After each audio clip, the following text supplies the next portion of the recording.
Coffee with the Bullcritters Corner, or today, Water with the Bullcritters Corner. I'm Steve. And I'm John. And yeah, water is definitely a thing we need today. We've been out working all day in the hot sun. Yeah. And should you be role playing for some reason in the hot sun, always bring water. Hydrate very much. It is the key. But go ahead. I'm sorry, I cut you off. Oh no. Okay. We started a conversation a couple of days ago, 2 days ago, I think, about running a low magic game. Okay. Or a very low fantasy style game. And your presentation, your thought process was to completely remove the magical element at the beginning of the game, which, if you can get the right temperament for your players, will give you the opportunity to rebuild that majesty of the fantasy setting.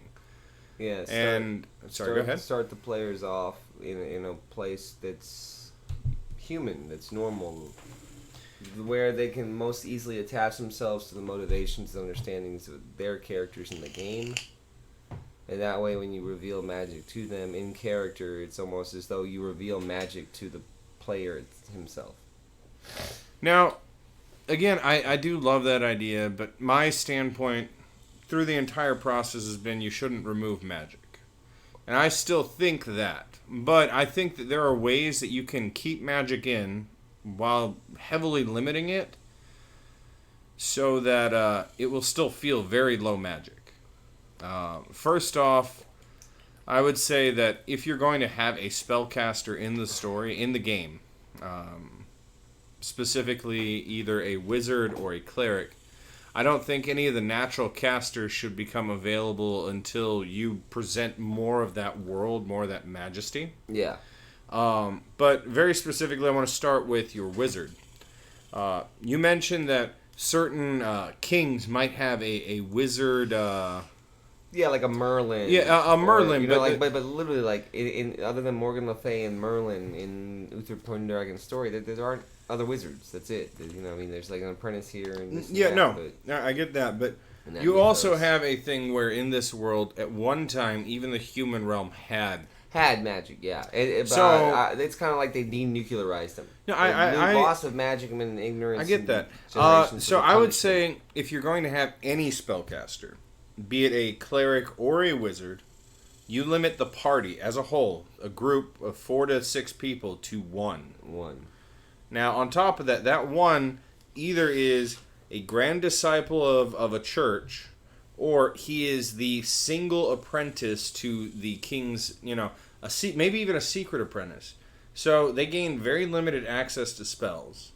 On top of that, they have to meet back up with this person on level up to get new spells. And now you, as the DM, or the story in general, have the ability to dictate what spells you are going to let to them, and then you can pick. There are a handful of spells that you can have.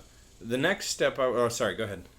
Oh, when I'm thinking about it in that sense, I would say I would have to have a player that was very willing to say, yeah, I'm okay with only like 3 or 4 spells I can access per level or something. Yeah, like that. You would have to have someone willing, but this would give you the ability to still have that option, but it be severely limited. And there's more things that you need to do.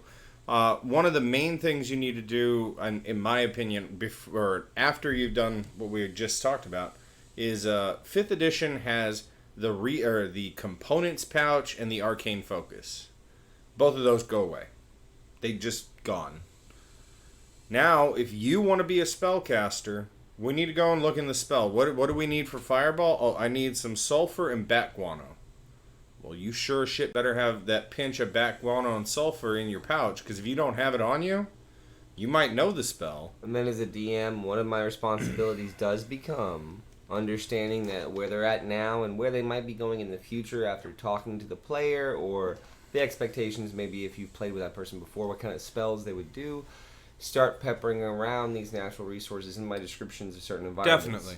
It would become your responsibility to do that. Being described in the front of a cave, becomes that much more heady and important when it actually is necessary to use it. 2 levels later. As a side note to that particular aspect, since we're going to focus attention on the material components, if the player wants to be creative, and let's say one of the spells requires a feather, just it says a feather, right? But then they go, well, what happens when I use a cockatiel feather versus a raven feather versus a parrot feather?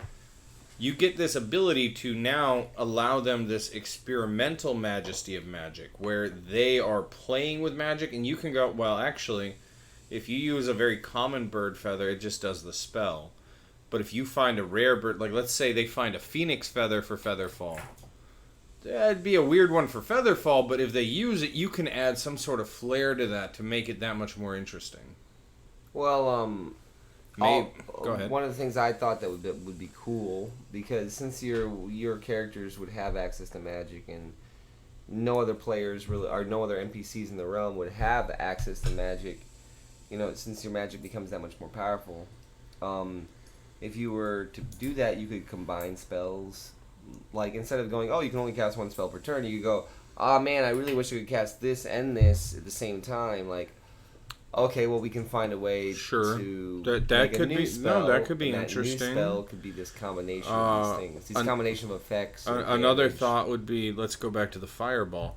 Let's say you have a player who's done the fireball a couple times, and he's like, that's cool, but really, I'm not a fire guy.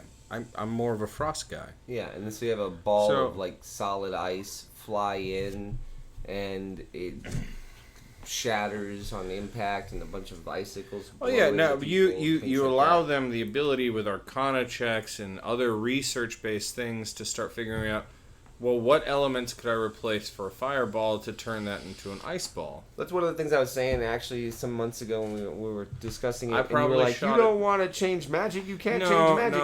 Because one of my ideas was, so as long as you're getting the mechanical side of it even, you could go ahead and just have the player... I remember the conversation you're talking about, and it wasn't so much. I was talking about things like magical items. How would you do that? Oh, well, you could create this. Magical items is an open realm, but no, the thing that I was heavily against, you were talking about the way they did magic in that story you're in love with. Yeah. Where I draw a concept of fire from this, and it's great conceptually, but it becomes such a burden in game. Oh, definitely. See, if you do this, I do the research to figure out how to pull the element. Then during combat, I don't have to go, John, I look at the little rock over there, and the little pebble over there, and the feather that's on that bird in the tree, and I pull the essence from all three of them together to do blah. That starts to become cumbersome. It can be, but what I thought it allows for is more of your magic becomes a direct application of your environment, which means my environment I set up for the player ends up helping aid. It becomes more complicated for you as the DM. Oh yeah, definitely. And more complicated for me as the player. It's a double complication. Well, I'd like to see some of the spells can become like getting around a trap or something like that. Like you have to actually think about it and go, okay, wait, I've got a furnace over there I can see. Okay. Or I took this thing from a furnace 2 rooms back, and so now I can get the fire from that. You still do that. Like, that's still something that you do. Like, where I'm having the complications with it, the problem that I'm seeing is less in a role-play context or a puzzle context, but seriously, or more literally, just in combat, it becomes heavy and cumbersome. Oh, yeah, it really... Well, you convinced me because I determined that, like, it's a magic system that really isn't a D&D system. It's not a gaming system. One that doesn't I don't think it fits to role-playing in general. I think it does. Because the idea would be, instead of me giving you the spell, right, I give you this basic building block 2 spells. And if you have a level this, you have these basic building blocks. Do you know what it reminds me of? And probably the biggest reason I'm shying away from it entirely. It reminds me of Mage, the World of Darkness Mage, the Ascension, before they went in and ratified all the rules so they actually had pure, rote knowledge, rote understanding of what the ability does. Yeah. Before it was very, well, it kind of does, and then you're like... The DM kind of decides with the player what it does, which if you have mature players can be really good. Like, imagine this, there was one of those click-click games. back in the day that starts you off with like 4 elements. Oh yeah. And you combine the elements and you make a new I know element. what you're talking about. It would be something to that effect. As you level up, you have access to more of these things you can throw in. Like I said, it's very interesting. Yeah. And do you know what I think it fits to perfectly? A book. When you're writing a book, you can. When you are narrating fantasy, it's beautiful. When you're sitting down with 6 guys, or 6 guys and chicks, or just 6 chicks, it suddenly becomes a clusterfuck. Because you have to now present a plethora of information, which you're great at. The problem is, you will give me 5 paragraphs for a room that I'm going to spend 3 seconds in. Well, I'm not going to give you 5 paragraphs, but, like, if I decide to put certain features into a room, then the next thought isn't just, oh, this is bad. Like, I have to engage with the background. I have to engage with the environment, because if I do, there's a benefit. It suddenly turns that every time you say a word, I have to go, shit, how can I abuse this? Or not abuse, but how can I use this? How can I use this? You should be saying as a player, how can I abuse this? But the problem is... Not how can I abuse the spell that I came up with already. How can I abuse the stuff you put in front of me? But when you're giving a description, we've had this conversation, when you're giving a description, if it's too long, which for this, it would be too long. It would have to be. For you to fill out all of the elements you want. Well, like for instance, if I'm saying that you're in a cave, and in my setup I mentioned that there are like stalactites and stalagmites all over. Okay. And you go, man, I have the ability to like use force and use stone. I bet you I can do like hurl stone or some kind of rock thing. And so then I know I can interact with the... That is the first time that you've given me a description for an area that was 1 sentence. Well, no. The description would be like, as you're walking into the dark, musty cave, and and it'd probably be like maybe 3 sentences long. And in that, I would go, the stalactites above, stalactites in the ceiling above you are still dripping. You can hear it fall into the pools of water below, further into the cave, echoing through. That gives you, so now you know you're in a dark thing, something large enough that has echo. I got 5 things I can try and mess with. Yeah, and you got that was actually short and sweet. And I really think what it does is in the long run, if you had to do it that way, as a DM, you'd be more prescient about it would put you to give your descriptions better. That's I can't argue left or right. That's one of the areas where I can come on strong for 1 or 2 rooms, and all of a sudden you'll have 3 rooms where it's like, it's a room with a desk. Yeah. The room that we were just in was dark, dusty. It had all these environmentals and stuff. Well, really, the only time, in my opinion, I kind of think about it like a film, right? So when a film shows you things like smell or things that you can't possibly interact with, they show you something, and really the only time they're going to give you something else is when it changes again. Usually you're not going to double down sometime later. You don't like necessarily there's a smell of dead bodies to. all up in this room they're in, and they're in a murder house. In my mind, I don't assume that smell goes away when they open the second door. Now, if the third door they open, they have if you have a description that makes sense as to why this room... You go to open the door, and there's a pan. And there's a pressure seal. You feel the air bleed out of the room. Yeah. And then you go through and you realize there's another door at the end of the short hallway. Do you leave the back door open or closed? It's a question to ask. Then all of a sudden they're in a sterile room, and it's like, what the hell did we just get into? Whenever there's a switch, But I don't want to get down to the point where it's. But this is the thing: is like, say I have this base and I have that base. Yeah, and I have actually, that base and I think us writing the module has driven your descriptiveness into a more tight format. I liked what you did with that cave. The last time we did this, and you gave me a description, I lost the first 2 sentences by the time you finished. Well, you were also in a mood where you're like, this isn't going to be a thing that works. No. So the last time you gave me a description, you didn't just describe the candles. You described the candles and the wax. No, I described how magic worked. Where I was like, I take the flame from the fire and I connect it to a flame I have in my pocket. And then what I do is I'm going to connect the flame or this thing in my pocket to this piece of wood that's here, and then I'm going to set this on fire. So when I set this match on fire, then the lumber sets on fire because it suddenly gets the link to the fire over there. it still feels cumbersome to me. I gotta read. It I gotta mesmerized read me. the book. I gotta read the book. The magic system, the way they do it, is great in my mind. Because what the main character ends up doing is he breaks his mind into pieces, and each of those pieces can kind of cover some part that's needed for the magic, plus his own piece, which is like sanity, and like these other things. It's and, like I said, I don't know. Every time you've described it to me, it feels and sounds like narratively beautiful, systematically cumbersome. Well, that's another thing that I think about sometimes with magic, right? So I mean, sorcerer, it's like I need this.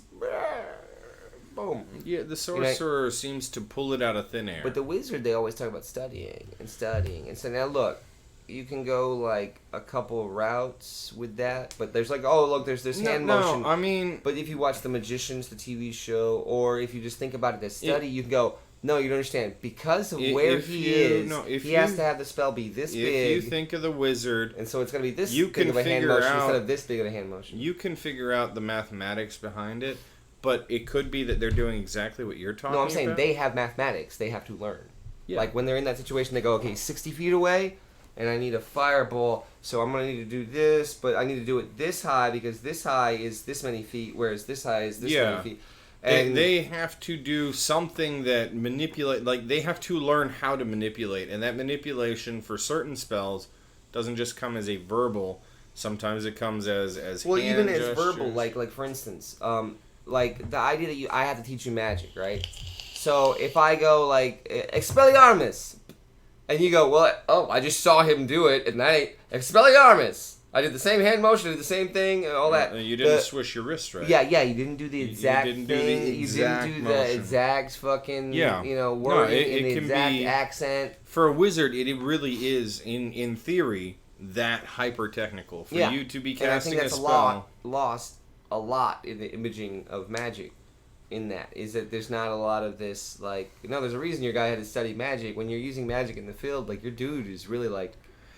that's something that I also don't see role played very often. Yeah, it's never. I mean, not just that part. Because we wouldn't know how to. Well, yeah, of course, but not just that part. It's the slow or small like jealousy almost. If you have a wizard and a sorcerer in the same group, right? Oh yeah. Like your wizard probably should be looking at that sorcerer. John, just you have it looked like I don't know, something. But yeah, your wizard should feel maybe not jealousy. He should understand that something about this person is either special and either envy them or like think of them as a greater being. Or possibly a greater being, like or imagine something to study. Yeah. Like imagine a person who literally they spend their entire lives learning how to race cars. Like a F1 Formula racer, like down to a science, down to everything. And then like a 15-year-old kid comes out of the crowd, gets into a car, and just wins. Smokes it. And wins the race. Yeah. And then you look at that and you go, wait a minute, I've been studying for all of these years. So that's something that really needs to be played. And it nobody ever... I've done it once. And another thing is that's just magic in general. Like, okay, so imagine you're playing a human fighter. Well, what are you? I'm a human fighter, and I'm from Toledo. And, what we like to do on weekends is we go out into the woods and we beat snakes. And, and what do I barn raise, and I drink, and I raise a little hell. Well, even in a magic, like, medium magic world, the chances that any kind of leveled mage had ever been to your little podunk town somewhere is little. Like, you might... One time at a city fair when I was 12, I saw a man... Oh, what was he doing? He was shooting arrows made of acid at wood. I think with his bare hands. I think that depends on the setting. Like in the Forgotten Realms, it's not uncommon for even the smallest village to have like a person who can cast first level spells. Yeah, one single person. Heck of high magic. Oh yeah, the Forgotten Realms. So is stupidly. I said medium. No, magic. I get that. So you take out that one person in the rural area, and most people, that's another thing. When you play your fantasy world, is it like your world can be completely and entirely different than any other? Oh, it certainly, culturally and all that. So, like for instance, what I'm getting at here is, why I want to establish the real world in a way as the world is okay. In the real world, if it was 1400, the chances that you ever left your home more than 10 miles away, slim to crap. Actually, Well, I mean, unless you're from a particular class of people. No, not even commoners. Your range was limited, but it wasn't 10 miles. It was like in the 50-mile range. Well, I watched a YouTube thing 50 on miles. this. Well, it's a bigger so, like, range. You might be in France, in a field, in like, I don't know, Alsace, and you never get your butt over to Paris once in your whole life. You might in a 50-year span go one time. Exactly. Like when you were 12, your dad took you and you never got back. You've always been might get lucky back. And get to go once. And I got to see a bunch of cool stuff. It depends on the setting you're creating, but the thing is, for a commoner to uproot, even for a vacation, it's probably refugee. It's if you're moving around a lot as a commoner in a standard medieval setting, it's probably because you're a refugee or you're an unfortunate conscript. Yeah, you're at war or you're running from a war. Yeah. I mean, that's probably the most amount of travel at any given time. And realistically, and so I can go hyper then and go. So that's the world. It's not the real world. It's this real world with certain myths that we have about how things used to be. Yeah. Like. For instance, the population age, right? The average age of the population was like 30-something. Not really. Everybody's always lived to 60 years old. It's just that a lot of kids die. It brings the average down. So instead, you go, no, in this world, the average lifespan is actually 30. Like, kids don't usually die at 4. Every now and then they do, but not enough to really skew that average down even further. But there's a good chance if by the time you're 35 or 40... You might be dead. That's an example, not what I want. No, it's an example, but I do have a question for that one. Yeah. Because I could see that, actually, for, like, the setting Dark Sun. That is a very realistic setting, but the reason lifespans on everyone is so short is because it's a very violent life. Violent, harsh, there's disease, there's fucking, well, in Dark Sun, it's just good fucking luck. I hope you're with a band of people that has at least one psionicist. It's funny. And I don't mean that's a party. I mean, as wherever the fuck you're living, I hope to God you have the things you need not to get killed by the raiders that will come to eat your skin. It's actually funny that in Dark Sun, your survival rate is actually lower than in Ravenloft. I didn't know that. I never really got a chance to do anything but read Dark Ravenloft, Sun. I've never played Dark Sun. Ravenloft, essentially, unless you're in one of the crowds of people who decide to randomly storm Strahd's castle, which apparently happens very often, a group of peasants get butthurt and in the morgue. But if you mostly just stay in your village and do your farming, but I thought it was like, oh God, I got to go to Gladys's house, but it's across the street and it's after 8 p.m. I'm gonna step outside and the wolf's gonna kill me. You don't go outside. They don't go outside at night. Well, see, this makes sense for so many reasons to me. Like, okay, so you're telling me these people can't go outside after dark, and not once has there been an entire village where all of the village is connected by tunnels underneath the ground so they can go visit other people's houses with other doors that you can knock on. It wouldn't surprise me eventually if that were you'd run into that, right? Like you'd run into like, oh, well, that's my brother over there, and if I ever need to get to his house, right under the street is a tunnel I dug over there over time. I don't believe that is a thing in the setting, but I don't see why it couldn't be a thing. I'm just trying to think. Humans are very adaptable people. Yeah. They would figure a way out to where they're not at home all night long with no option. They would just make one big house. Oh, well, it's all one big house. No, the other thing that they do is if you're going outside, you go in numbers. That's the thing. Like, there are times where the violence is higher, where werewolves are more rampant or things like that. But that doesn't stop, like when a villager suddenly disappears, it's not uncommon for, 15 to 20 village archers, essentially, to go out into the woods looking for either the thing that killed that person or to hopefully find that person or that person's corpse. You see, that's weird to me. Why would the situation arise in the first place? They would already have built the network of ways to not go get killed. Yeah. You know what I mean? But, what do we do? We built cities and did big things. And, But yeah, so even though Ravenloft is a very brutal setting, and there's a lot of bad crap in Ravenloft, your standing survival rate, as long as you don't break certain rules, is much higher than just trying to survive day to day on Athos. The difficulty for me that you had brought up a while back, as I was thinking about how do I do this, how do you? Because my idea doesn't have any monster races until into the adventure when they're uncovered and you're in my mind they're so far removed they are mythical beings, as in Steve, if you and me are chilling talking real quick and then this guy's like, actually, you know what, I really love your podcast, and he fucking projected himself through the fucking ceiling and then reformed right here, sat down and said, oh no, please continue, I'm a big fan. You and me wouldn't just be like, oh great, this ghost-like creature has decided to join us today. Yeah. Well, thank you for popping by. We'd be like, well, the first thing I would do is I would be look at you to see if you were also recognizing the thing that's happening, because I would assume that I've started slipping in my sanity. But then when I saw that you saw it too, my mind would go to, somebody's pulling a really big prank on us. Holy fuck, something's wrong. We need to run away. Okay, yeah. No, I mean, that scenario definitely. I think that your best choice for that, I mean, you can do a plethora of human enemies, and then there's also your natural predators and natural threats. I think that given your low magic setting, which, again, I'd like the idea of, there's just hinks that you and me have between the idea. I think that you should pick one particular monster race, a monstrous humanoid, that is so close to human that it's you could almost call it a proto-human.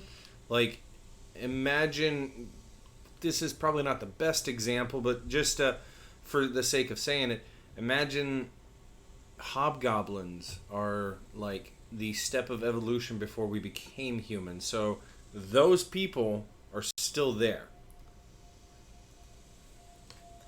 Because hobgoblins essentially are goblinoid humans. They got got little tusks. That's the thing, though. The problem comes in my mind. Well, maybe not if I didn't make them hobgoblins. I needed something even closer. You could make it something closer. I used Cro-Magnon men. But the thing for me is, because once I let you know hobgoblins exist at the start of the game, right? Then the concept becomes other races do exist, or there's one other thing out there. So then, because the world's still a frontier world to you, because you guys don't realize that as humans have already discovered everything, we had still big have wars, the history of it. We still have the history. It's all lost. It's myth now. Okay. So then you realize, it becomes hunter. It becomes hunter, which is something I wouldn't mind. You run into an elf. You don't go, oh my god, the elf can't possibly exist. Oh shit, this myth is real? For you, dude. You want it to stay low magic, but you want there to be some other threat, right?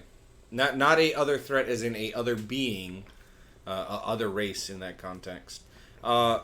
Put two kingdoms in your low magic area. Oh, there's going to be multiple ones that were at war with each other, and I was going to kind of build it that way your people can be a mix of bandits, mercenaries, enemy soldiers, enemy scouts. You might roll into a town. What's happening in the town? Well, there's a group of enemy soldiers. It's not your enemy, but it's, that from what you remember, this is the last time you've heard about this territory. It was owned by King Marsupials, and King Marsupials has a real problem with the Wasp Queen, and the Wasp Queen has decided to move into this area. Well, the Wasp Queen soldiers are actually you can see that they've already killed a good number of civilians here, and you can hear cries out in the distance of some stragglers they appear to be raping a woman, and then you something can, to that effect. And then now you can go in and you have to make not a decision. My thing, it was specifically the monsters themselves, not the broad scope ideas. How many times are you going to go up against we got the polearm, and we got the sword and shield, and we got the bow, and we got I only got a handful of different types of things. Give them some unique abilities.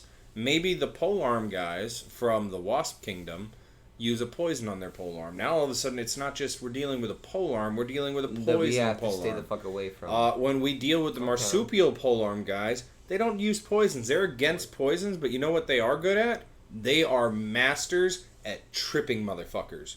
They come in there and they fucking knock you down and then they shank you. I love that idea, because that's what I was getting into with 4th Ed with the kobolds, with all the stuff from Dragon Magazine.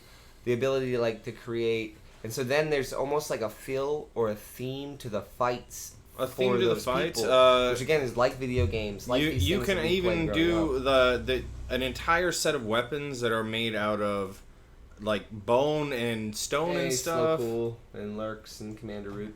What's up, guys? But no, you could go. Maybe there's a group of maybe not Neanderthals. Maybe they're just humans who've chosen to stay primitive. And they're in deeper, that's definitely an idea. They're in deeper pockets like of the woods. Like in the north, my idea to the north of these humans that were kind of these civilized things, because Joey wanted to find a way to play a barbarian, and all that. It was a group of barbarian tribes, like of different hordes that intermingled and every now and then raided in. And throw and in his some one more was unique be the weapons. classic first ed one that destroyed magic items in order to gain XP and stuff. But no, just do some more unique things. It doesn't mean that you're going to be using a weird array of dice, but what's stopping you from having a group of barbarians that use bolos or they use boomerangs? You got the blow dart. And again, this should be, like, really, I keep thinking about it based on just experience with playing, and I don't have a lot of, I've never been from first all the way to 20th level. So the pacing, I lose it once we go over 10. I've never done it myself, running or playing. I really feel like story-wise, like DM-wise, I want to get you there by 3rd level, because I want to get you to magic by the time you have the ability to specialize. That was our decision before. Yeah, but in my head, I keep thinking it's going to be like 5th or 6th level story-wise before you get to the area, because you're going to be starting in this other, because the area I'm gonna be honest with you. With the region you just described to me, I'm thinking 10th level. Yeah, but even that possibly, because it's a whole human-built thing. I would like to definitely have to wait till 10th level, because God, 10 levels of grinding on human people. But it's I better throw the coolest not, fucking dungeons ever. It's not grinding on people, and it doesn't necessarily even have to be dungeons. See, now you're talking about a group of people. You have to figure out what the motivation of the group is. That's going to be key. You as a DM have to come up with at least the basic line that you're trying to draw. What is the story you're trying to tell? Maybe not the plot points yet. My idea was okay. So we're starting in this frontier town, and there were 3 main things that you could be dealing with in the frontier town. The frontier town was in this northern section. Above it was this barbarian horde. See, now above it and to the east was the beginnings of where you would be able to push in for magical creatures, but there was no specific reason for you to be doing that. But your kingdom that you are on the frontier of has just entered war. Okay. And so now you're being conscripted away from the frontier, so your choices are to defend against these excursions or to go off to war. And so I was literally going to walk you through your own country real quick in this description of what these other cities were like until you get to where the war is occurring, and then I'm going to just throw you straight into war. What I was going to say is, I think even though you have this large area with multiple kingdoms, what you have to do is first off pick a kingdom that we're all going to essentially be part of. The frontier, yeah. And then I was going to say that your frontier should probably border one of those kingdoms, because really in the terms of frontier, the frontier can be literally the frontier to the wilderness like you have it, but it could just be a frontier to the other nation. Well, yeah, it's a frontier, but there is no it was the most northern country in the human area, which is so its edges were this barbarian horde thing that existed in the top of like these amalgamous fucking tribes that. I also don't know if you want to be calling the barbarians up there a horde, because that would put them essentially at not raiding. It would be like all of the nations are at war with them. Got together and combined all of them, it would be the Golden Horde coming down upon the country. Genghis Khan, Kublai, Temujin was the one before he was Khan. Temujin was what he was when he was like, this is my tribe, and I'm now getting the other tribe to join my tribe. Okay, yeah, so what you're saying is it's several tribes. Yeah, and don't so call it a horde yet. The only reason everybody isn't fighting them yet is because they're not a huge threat. They're not a horde. Because they're all fighting each other. Because they're not a horde. But it's big enough that it would be a horde had it formed together. Yeah.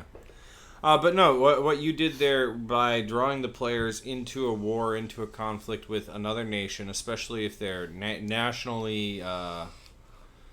if they're patriots, essentially. If they have a patriotic bent, then if they end up doing all this other stuff and gaining power, it will give them cause to come back and actually experience the full realm, not only being more powerful, but also just experience the full broad scope of your starting area. Yeah, that was the plan. Actually, I was gonna try to get you through these certain things because some things I wanted to show were these things that were magical, but like weren't even recognized as magic anymore. Like you from the country who've never seen it might be magical, but they might just see you as colloquial for not realizing it. Things that are relevant now. You go to the largest cities. Well, yeah, there's these lamps that light, but they only light at night, and we don't have to do anything to them. Yeah, and they just stay lit. And you're like, so it's not like, oh, look, it's magic, but. Well, if no one ever tells you that part, you'd probably assume that you never see the guy because you just never come at the right time to see the guy who comes through that fills the oil. But if you're the guy that's like there upkeeping it, like there's one guy out there that's like, no, something is really weird about these damn lights. Like I know enough that I know that something is, but nobody wants to take me seriously or like, these things or like the king knows. The king knows that magic's real. It's all lost to myth to all you ignorant people, but we actually have old documents here in the King archives that are under lock and key that are like... No, I and I have this dude who's been working for 30 years trying to figure them out, and he just learned level 1 spells. Now I'm curious how, like... I love the fact that you're going to pull us into a war, but really... We're talking like 5 to 10 levels, especially if we're highly active in the war. I think the best way, I was thinking, the cheap way I was going to try to do it is like, you end up getting separated through lines and an entire, like, and you're kind of, you could, maybe not a deserter, but like, your part of this war is kind of over, but there's no logistical support in getting you back home. Yeah, but you've pulled us away from the fantasy area. So either we turn into mercs that stay in... There's always a fantasy area available. Like, for instance, one of the things I liked from the Patrick Rothfuss book I really wanted to incorporate was that plant I told you about, with the leaves.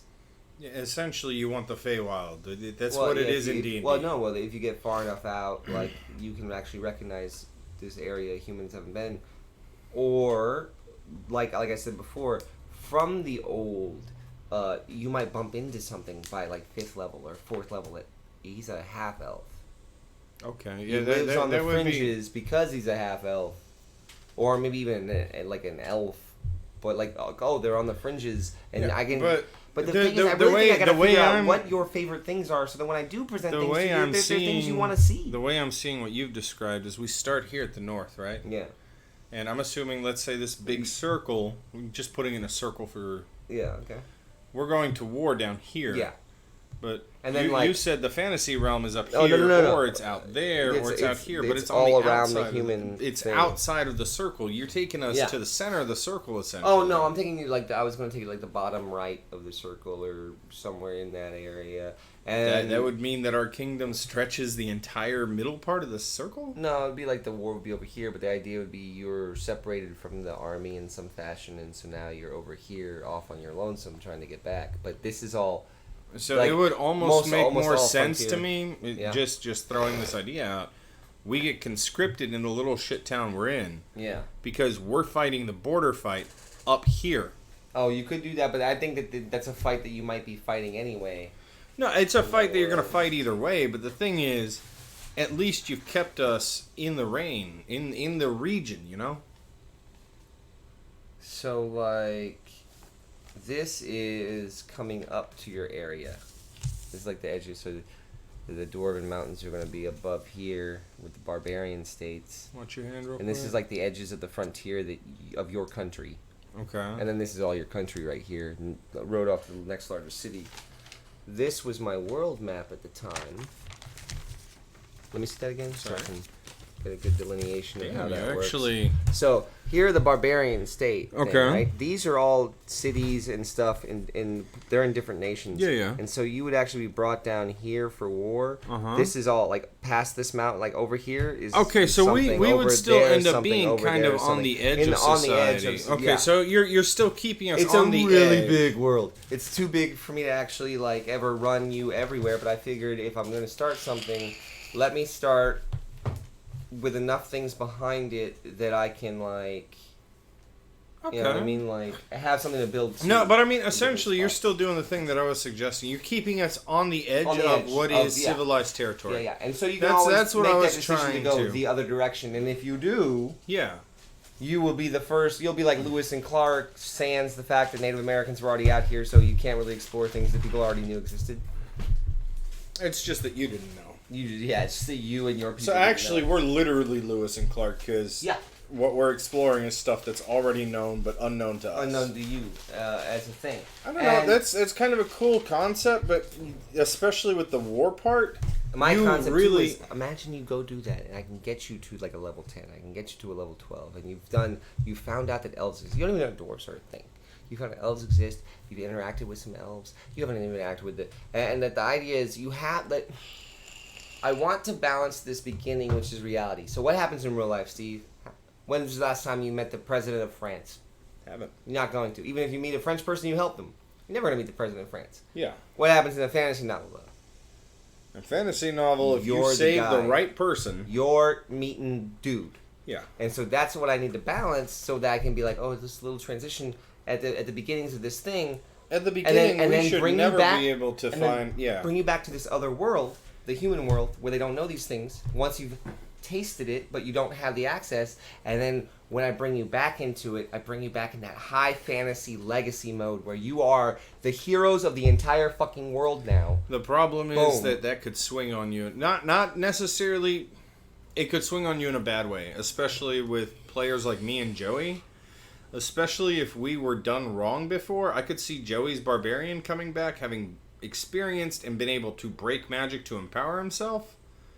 I could see him becoming the new Genghis Khan. Yeah, well, that's the thing. Like, you could be world changers here. If I came back to the low magic realm as I was wanting to play a fighter. I don't even know if I would have gone with one of the magical fighting types, but let's say I did. Because I'm really adaptive, and I go, nah, bro. If you want to swing a sword with one hand and cast a 3rd level wizard spell that we figure is appropriate at this point in time, let's do that. Or you want to find a way. You want to If I come back, do this on your sword, and now your sword fires 3 charges of fireball whenever you swing it. If I came back off of the concept that they were going to kill me for possibly being a deserter in a war, I might literally. I can tell you right now, there's the world. There's 2 directions I can see myself going right now. Either I'm going to come back and try and kill my king, which is very realistic. Let's think about it realistically. No, it is. Like, I wish I could run this shit right, but I actually have power now. Real power. What kind of character is your character? I don't know if my character would be coming to take power. I think I would just try to kill the people who would have the highest want to. You want the power to do that, though, to save your friends and family from having future wars. They have to deal with other bullshit. The other thought I had then was maybe my character, over experiencing this other world, has become ambitious enough to want to rule. I might go to the people that we were at war with and be like, hey, I can do this, and I only want 1/3 of that country to be my country, and I will swear fealty to you. Secretly, probably only for a time, but I'll swear fealty to you. We'll take them out, and that might be my new focus. Well, 2 things. Okay, so one, I can think of a ton of other things to do, too. There's Somebody comes back, and now nothing is right. Nothing tastes as good as that elven fucking wine. That's another thing. I might never come back. No, you come back, and then when you come back, eventually you're just like, this isn't the same. This is not too mundane. This is too mediocre. Like, you guys, none of you believe that this is the real thing. I showed you my power. You still don't believe me when I try to tell you. The mediocrity of the simple world. I could see that driving someone away too. And that's just one of the things I could think of. But dang it, I lost the big one for me. The bigger one for me is that you're. I don't know what you said, but no. The bigger one for me is that I'm leaving as a person who probably already has a death note on my. So actually, considering that, unless my ego got so inflated from having this new power, I don't know if I'd ever go back, because you're telling me that you're bringing me to a place. Well, that's my job as a DM too, though. is in order for this idea to work, where I take this and then, because really the second, it's like, oh look, you dipped your toes and all this, and oh now we're gonna show you the world here, the mundane human world, and then hopefully you now choose to go back, as opposed to remember the whole the hero's journey. I need to get you there where you don't want to go there, but you have to, and then afterwards I want you to choose to go on the high adventure. Why? Well, now you know the whole world will end. But that's what it is. It's my job as a DM, like say to get you back here. It's my job as a DM to create the relationships or the motivation that's necessary with your character, with your help, that would bring you back eventually, one way or the other. Like you maybe some connection. Again, you're taking me, unless the areas we go to are so hyper bigoted against what I am, which means I probably wouldn't learn any magic in the first place. They're hyper bigoted. You'd have to prove that, and only a handful of people would believe. Because on the other end, these are like the elves are people that know the actual history, because it's not a myth to them. They've kept it. And to them, it's a long time ago, humans took power, and humans are greedy, and humans are evil, and they used that power to start a war against all the other races. And the punishment for that, and the attempted genocide they were trying to commit, was that they were blasted into the Stone Age, right? And then all magic, the gods turned their back on them, which, like I said, people can pray to a god, but for you to actually be a cleric who gets divinical power means that you have to be a specific type of person that is actually, like, you'd have to be like a non-hypocritical religious person. No, again, for me, a lot of this goes, I never mentioned this before, but a lot of this goes back in thought process for me to the beginning of the Dragonlance campaign setting. And the thing is, it limited the players who we followed. But no, even when you got the campaign setting book, it limited you to fighter, rogue, barbarian, and ranger. And then you uncovered magic? Eventually. Well, no, they had wizards, but to become a wizard was such a tantamount task. It's, for you to have a wizard in your party was, wow. Yeah. And that wizard... And I just want to take that and ratchet up to one more thing. That wizard, on top of it being wow that you had a wizard, also had responsibilities that he had to maintain, and if he didn't maintain them, they had people that came and handled that shit. Like, if your wizard didn't maintain the appropriate amount of tithes and other bullshit that he had to do for his order, they'd send hit squads out. Yeah, they taught him magic. You can't, you got pressed in. You can't just walk away once you got the goods. Also, in that setting, for you to go get more magical power, for you to level up as a wizard or a mage, or I think magic user, either way, for you to level up, you had to go back to your order. You had to go back and get trained. Well, that is another thing, right? Motivation-wise. So... You're a little bit out of frame. It would take a certain kind of player who's willing to play a certain way. And what I mean by that is this. In normal D&D, we sit down and we go, okay, I'm traveling and there's a dungeon. Okay, let's go in the dungeon. Yeah. Okay, there are people in the real world that do that. They're called archaeologists. Tomb Raiders, thrill seekers, things like that. Yeah. If your characters were people from a frontier town who were pressed into war, and they're normal people. None of them are... We're walking along the road, and there's rain coming down so thick and heavy that we can't see 2 feet in front of our face. I can get you to go into the dungeon, but this is what I'm saying. Then we're going into the dungeon. What I'm saying is, what happens, because one of my ideas was the edges between these realms. Mm-hmm. Like, the mountains leading into the Dwarven area may have dungeons. Certain areas in the human realm might have dungeons, like the underground networks inside the pyramids kind of thing. Yeah, they're not so much dungeons as they're ruins. Yeah, they're ruins. So and most people aren't really... motivation. Because if you really think about it, there's only during periods of rest and growth in civilization do we actually do that. Unless if not, you're a raider. You're just trying to get you're a raider. That's actually what most adventurers really are. Yeah. Because the standard group of people walking by might see the same ruined tower that's only 300 yards off the main road. Oh, that's neat. Every freaking That looks really old. That's every kinda 2 neat. weeks that they go by, and maybe one night off of a drunken hunch, they go over there because someone said there's a ghost there. You know, Yeah, the ozone, the or any ozone, other yeah. local mythos. And they might go there, and they If you might go there kick, at night. You'll hear the little. they might cries kick of around kids. some rocks, but when they see the trap door, it leads down into the they're not underbelly of going. it.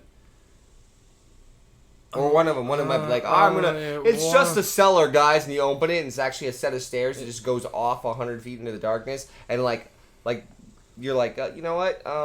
One dude might go down there, and The the group ain't following other him. 4 dudes might be standing up top, going, "Oh my god, there's nothing." Just come on, guy, come back. We want to go home. And then all of a sudden we hear a dude screaming down there.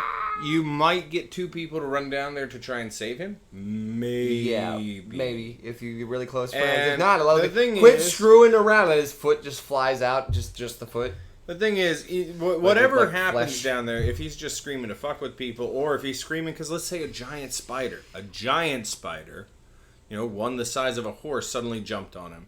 If his homeboy ran down there and suddenly saw a giant spider, he'd deuce out. That'd be done. Yeah, and then he'd be telling the story. You don't understand. It was like a 40-foot spider. Yeah. And guess what is going to happen at most? Like, he's going to tell people no one's ever going to go out there because they don't have the resources to go do that in their free time. 99% of people aren't going to go out there, but he might tell that story at a tavern eventually. Yeah. And then a group of No, I idiots- just mean like people who are already like level, like unless there's a guy out there that there probably would be that's like he's a level 3 fighter. What has he done? Well, he's like the 2 dudes from Supernatural. That's just what he does. He's Ichabod Crane. He travels He's over like the the kind Salem, of person the Salem who goes priest. into crazy crap Yeah, he to goes. fix He it. goes. Like, you know, he's usually from the king or from someone From official someone, capacity, or in maybe any he's fashion. just taking it onto his or own. he's taking it on yeah. himself. But, I mean- that's still one guy, and in my mind, like, okay, so that one guy rounds up, 10 people, convinces them to come. They all go down there, and now you have 10 dead civilians from a giant spider, and you have a level 3 fighter who realizes maybe he's way in over his head, and there's a bunch of Either shit that, he or it realized, and takes he's him sitting in 6 a bar. months to gather. No, or it takes him 6 months to gather his homies, who all do stupid shit like him. Yeah. Well, then you have the next adventuring party that you guys play with. Yeah, but that would be like literally. It's like, all right, I need to send a letter out to the far reaches because all of us go around doing dumb shit, and all of a sudden we all get back together, and one dude's like, "You're never gonna believe this. Never gonna believe it. Snake Man." Yeah, well, you go down there. What was it? Giant spiders, giant monsters, still nothing from another race, and zombies. Yeah. All things that still don't make you go. Because if I see snake men, and there's a myth about snake men, right? Then it's like Hunter, right? Yeah. I look at that myth about elves, and I go, well, the myth about snake men was true. But something like zombies, that's something that's inherent in just culture itself. Yeah. The undead rising, the people who are unrepentant, or the Okay, people well, take who have away things Snake they need to Man. finish. Let's just say that Giant snake. Giant Snake, Giant snake, Yeah, giant snake, Giant snake, like, yeah. Anaconda. Like the villages down by the swamps kept having problems. We spent 6 months slogging through swamp. I had to go back to We town found this 5 ruin. times because frickin' these stupid civilians don't know how to keep their feet, dry. So we had foot rot. I ended up, and you got this horrible story of how just the environment. And all for an anaconda. And then eventually it's like, and we fought a snake that was the size of a rhino.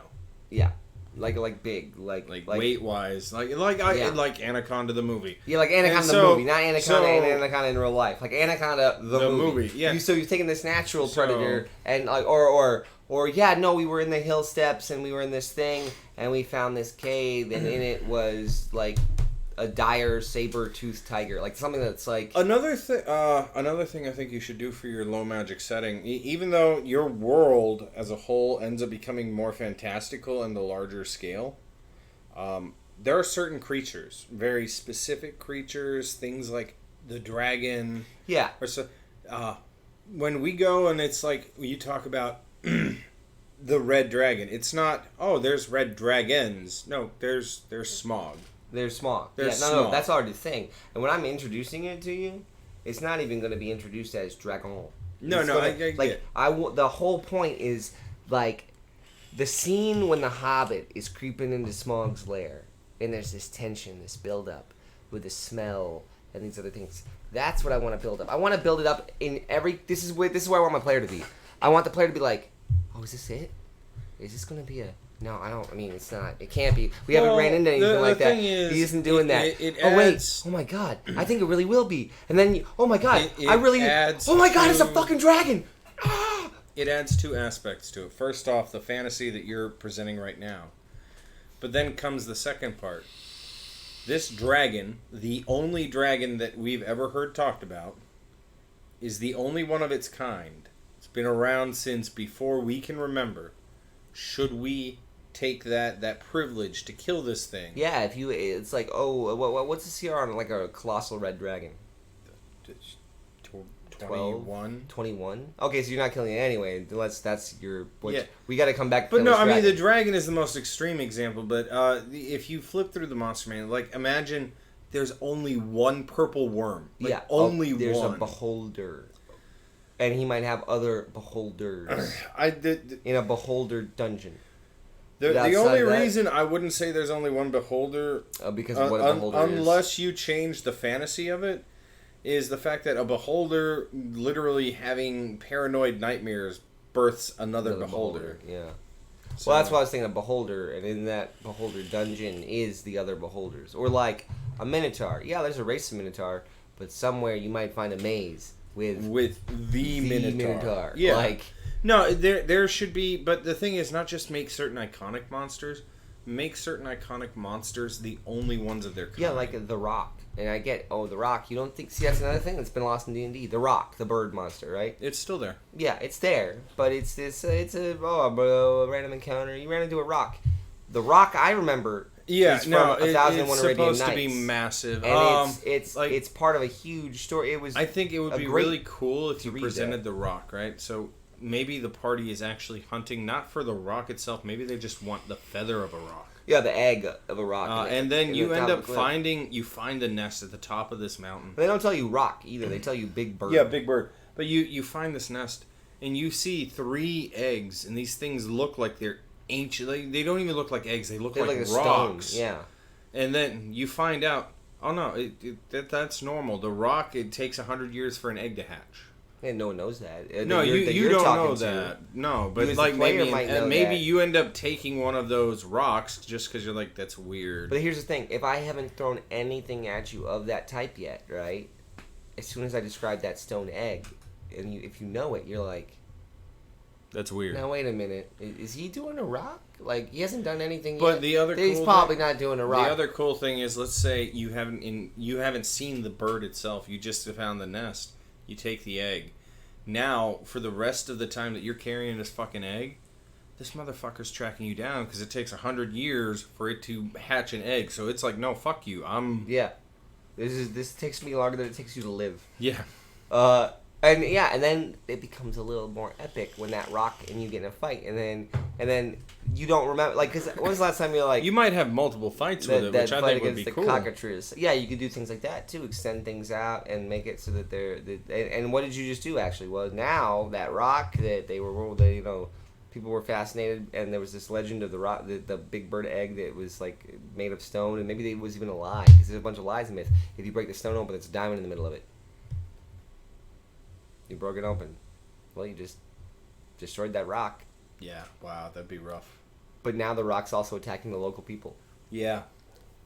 So now you actually have a problem you got to deal with. That's a neat... I like that. And see, I like that because it adds this extra layer of story that's beautiful. Yeah, this myth, the myth of the fantasy, and then the real world.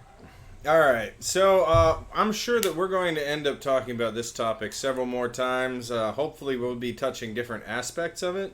Thank you, Electrical Longboard, Lurks, and Slow Cool for coming on out. Thanks, guys. Appreciate your support. We're going to be signing off for the night. This has been the Bullcritter's Corner.